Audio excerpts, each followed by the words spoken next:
There are 68 mountains in the continental United States, with summits reaching at least 14,000 feet. Washington has 1, and California 13.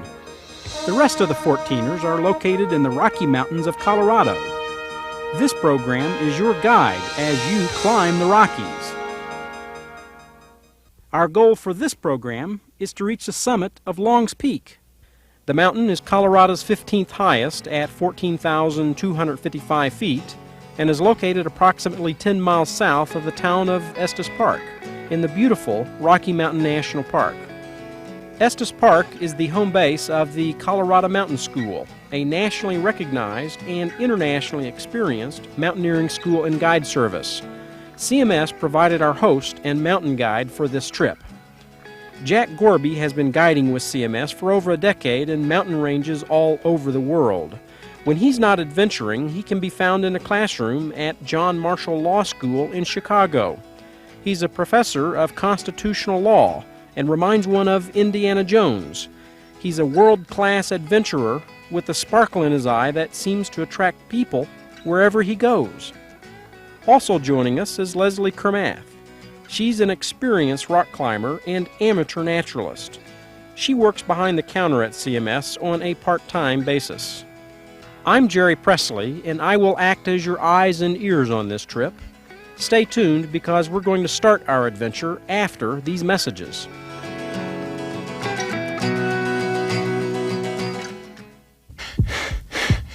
The thin air makes your heart pound as your lungs gasp for more oxygen. Each step gets progressively more difficult as you climb closer to the summit. Too exhausted to really answer the question that keeps bouncing in your head. Why are you doing this? Your answer comes not in words but feelings as you top out on one of Colorado's 14,000-foot mountains. The guide that led you to the summit is a video. Climb the Rockies includes complete trips to 10 of Colorado's highest mountains.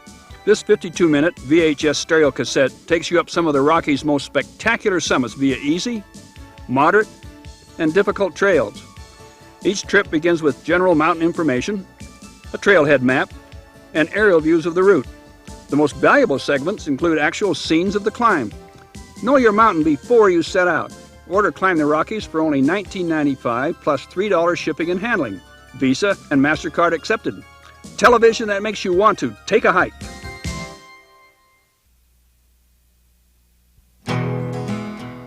The trip to Long's Peak begins at the ranger station. From a start at 9,400 feet, the trail follows a heavily used path as it makes several switchbacks through a beautiful forest. After a second log bridge, the trail reaches timberline and circles around to Jim's Grove. From here, a direct path to Granite Pass can be found, but a more scenic journey includes a side trip to Chasm Lake. From the Chasm Lake turnoff, the trail continues around the northeast of Mount Lady Washington to Granite Pass. From Granite Pass, the trail switchbacks up the boulder field, which is aptly named. We will attempt the summit via the mountain's north face, which is reached by going up to Chasm View, then straight up via the old cable route. The summit is then an easy traverse above the east face diamond. The trade route, which is a non-technical but strenuous hike in late July and August, goes through the Keyhole. From here, the trail is marked by red and yellow bullseyes and circles the mountain via the ledges, the trough, the narrows, and the homestretch. Our journey began under the blue skies of a beautiful Colorado day. It was early June, and we knew that the lingering snow would keep most of the peak baggers away. Except for a handful of hardy day hikers, we would have the mountain to ourselves. Long's Peak, 7 miles. It was here that we realized this was no stroll through the park. Permanently out of breath. We brought Leslie along as our naturalist, artistic soul, and to make Jerry feel better for hiking slowly. And mule. and mule. Drink. On the way down, Jerry, you can take a little swim. You can dip in here. The first of many switchbacks, but the nicest one. In part because on the way down it means that there's no more to put up with. The big bushes of chiming bells here in the summer, just covered with blue and butterflies. It's just beautiful. But we're a little too early for that. Jack kept us entertained with stories that spanned 27 years of mountain climbing.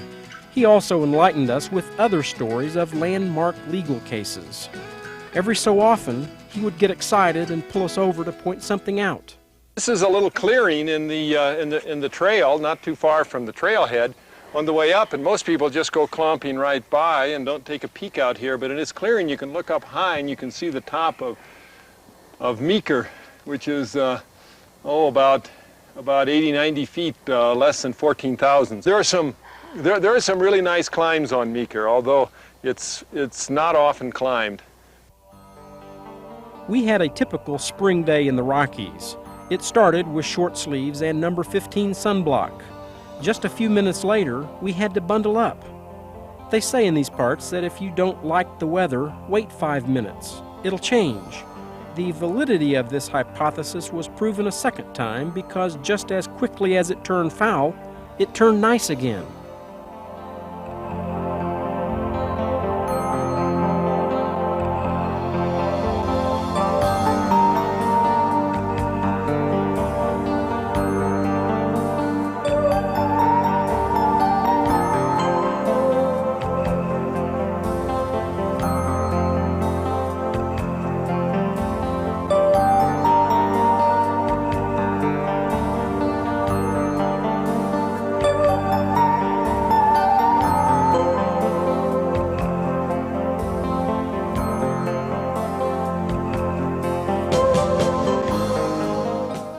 The weather on Longspeak can be severe. Just before timberline on the other side of this footbridge, a sign warns of the most serious threat, lightning hazard. It tells us that if an electrical storm approaches, we should turn back, if possible. Longspeak, like an awful lot of these big mountains and so forth, tend to create their own weather patterns. And so very frequently in the afternoon, it clouds up and it develops thunderstorms, which is kind of a hazard for all climbers. Oftentimes in the morning, the sky is just perfectly blue like it was this morning. And it's as warm and so forth, and people come up here without being very well prepared. The tendency to want to hike up in tennis shoes and a pair of shorts and a t-shirt and carry some water and a camera is very, very great, but it's a big, serious mistake. Well, this is one of the nicest parts around here. You can look over and see the valley, and it looks like it's even raining back over there. It's kind of neat. It is. It's spectacular. And then during the early morning hours, if we could just get ourselves up early enough, it picks up a lot of alpine glow when the sun comes over Twin Sisters right over there. It's wonderful. But now I think you can look out and see some rain and some fog, so it's nice now too.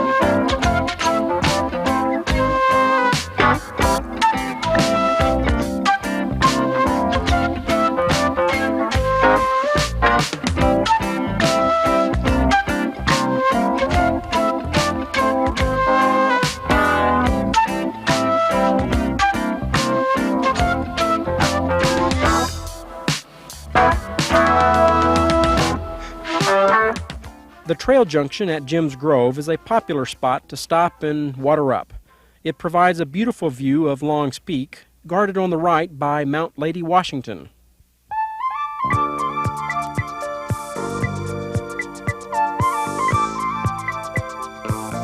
Whew. Where did this weather come from? From It's California. starting to get socked in up there. This weather's from California. Whew.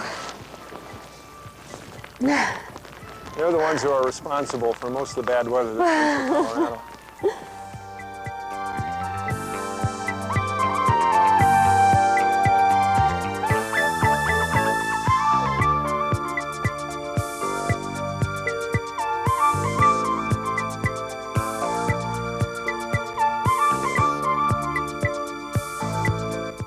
One time when I was here several years ago, right around there, it was just snowing and raining and blizzarding and so forth. It was just miserable.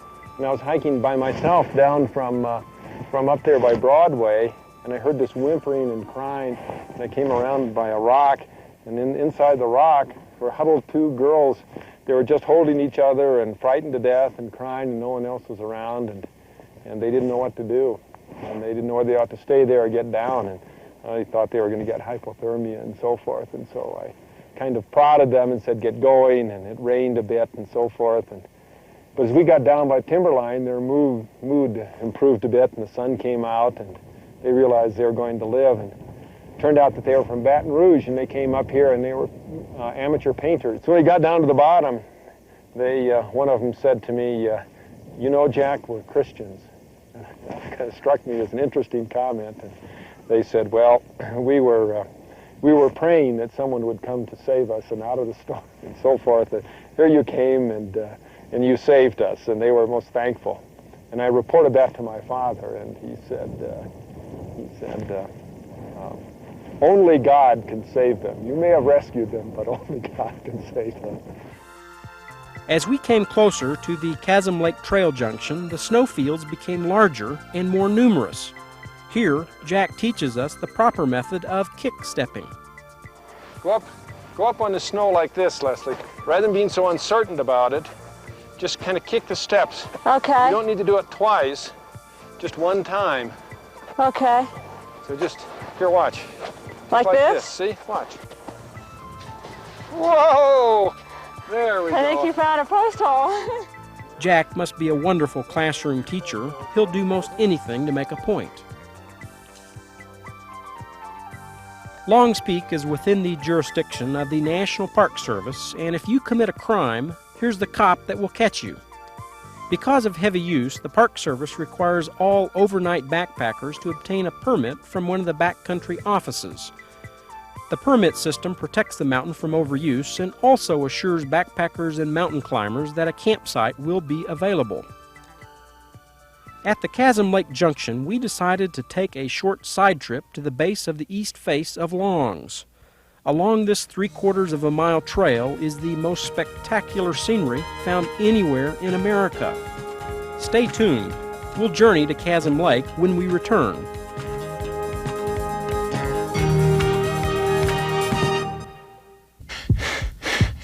The thin air makes your heart pound as your lungs gasp for more oxygen.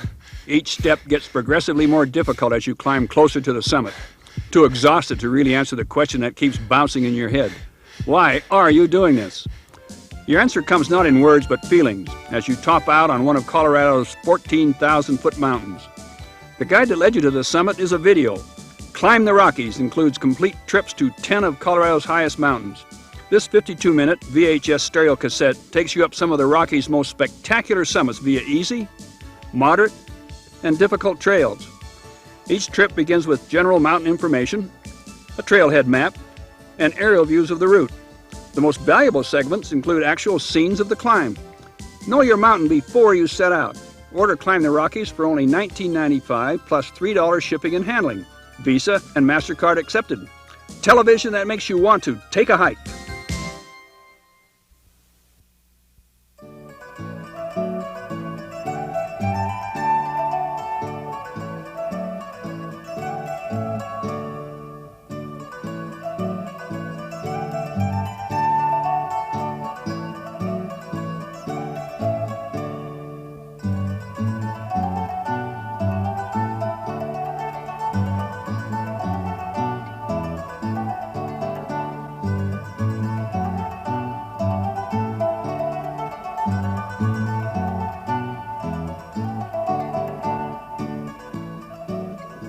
Yeah, this is where the girls were. They were these two girls from Baton Rouge. They were both huddled around and so forth and crying and whimpering, and they thought they were going to die. But when I said, okay, you got to get going, and one of them said, well, you have to put my easel and my painting in your pack so it doesn't get wet, I realized that they were still a number of steps from death. Pure fear. I think that flying buttress looks like a wonderful, wonderful climb. And the ship's prow. I've been here uncountable times, and I get excited every time I get here. It's just wonderful. And particularly all of that stuff up there in the cirque underneath the diamond. It's just wonderful.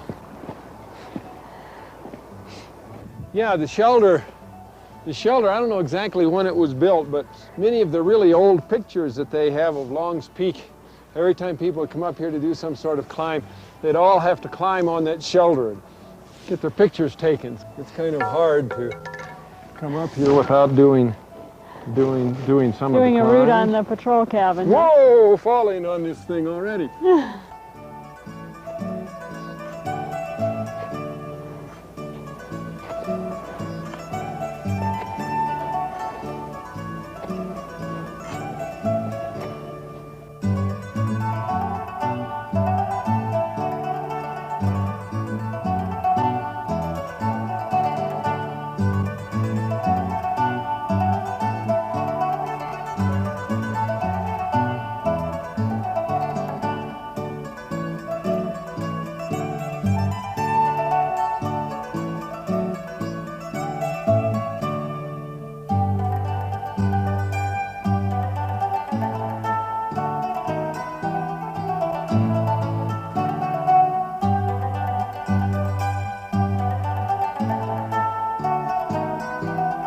The marmots in this area are very friendly. They also are very plump.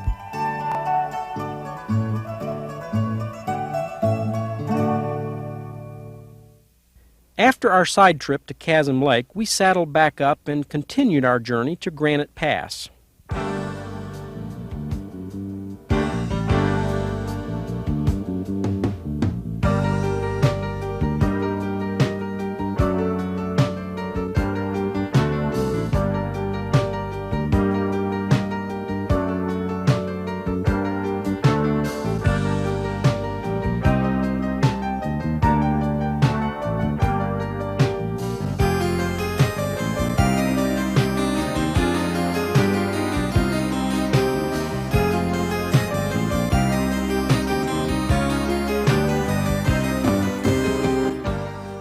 The wind at Granite Pass can sometimes get downright ferocious.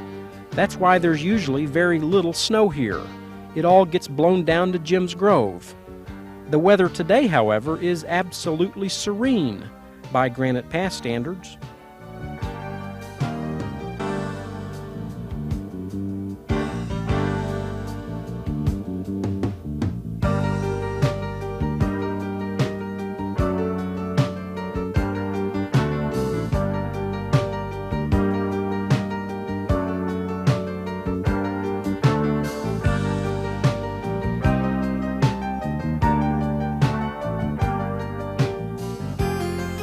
As we got closer to our campsite, the trail leveled out.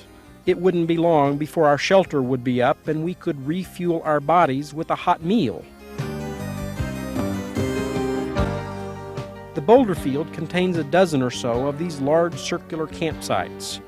The rocks not only provide a good anchor for tents, they also make excellent windbreaks.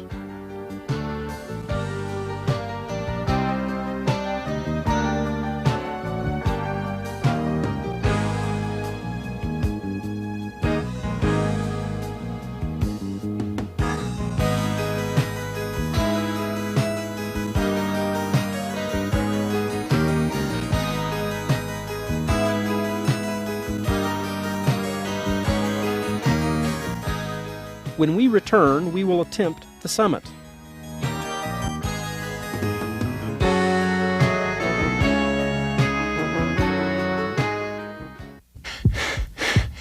The thin air makes your heart pound as your lungs gasp for more oxygen.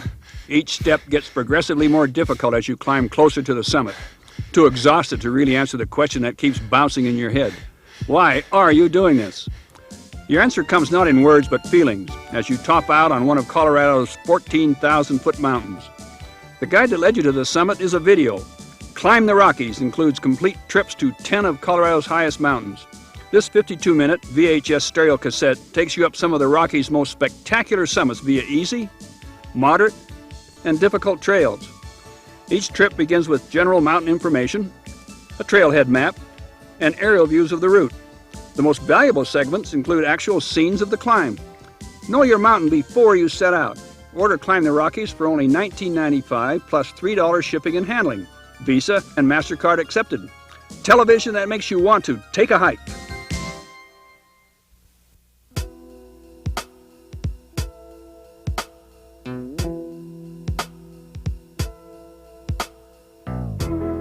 The next morning brought us a couple of inches of fresh powder. We also found the tracks of several camp mice that tried to raid us in the middle of the night. We won that battle. That white carpet you see on the horizon is not snow. They're storm clouds. The valley in Estes Park is socked in, but so far we're lucky. We are above the bad weather. Our effort to make the summit will depend on those clouds staying low and out of our way. After breakfast, we quickly prepared for the summit.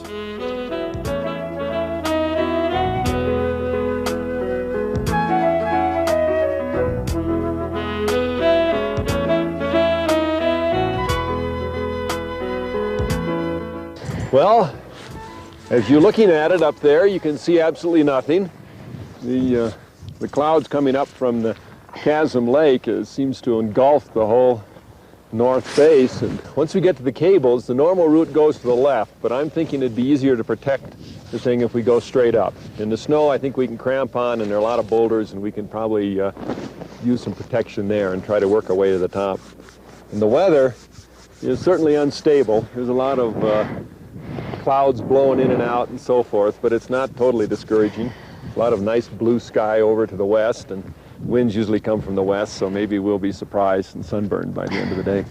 But the weather was not cooperating. As soon as we started out, a cloud came rolling in and swallowed us up whole. Sure is hot when you're moving. Yeah, it is. And sure is cold when you're standing still. We never find exactly the perfect combination. Yeah. Just try to make certain your crampons don't ball up.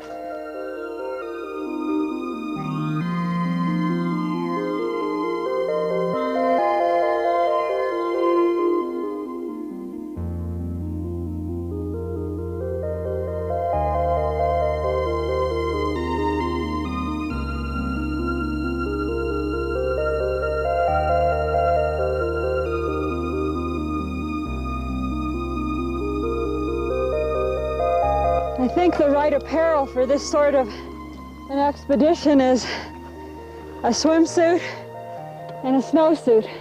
Yep, and everything in between.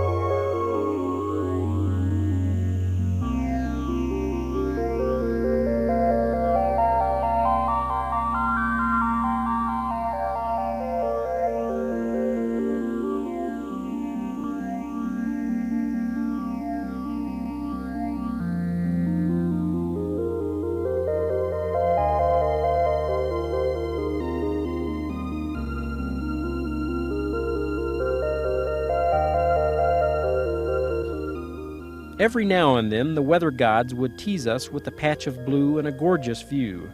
But when we made it to Chasm View, about the only thing we could see was pea soup boiling up over the rim.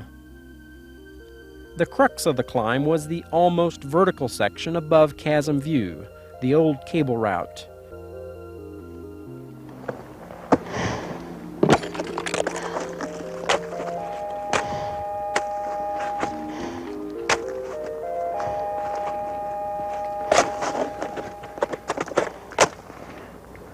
But soon after we made it past this point, the weather broke for good.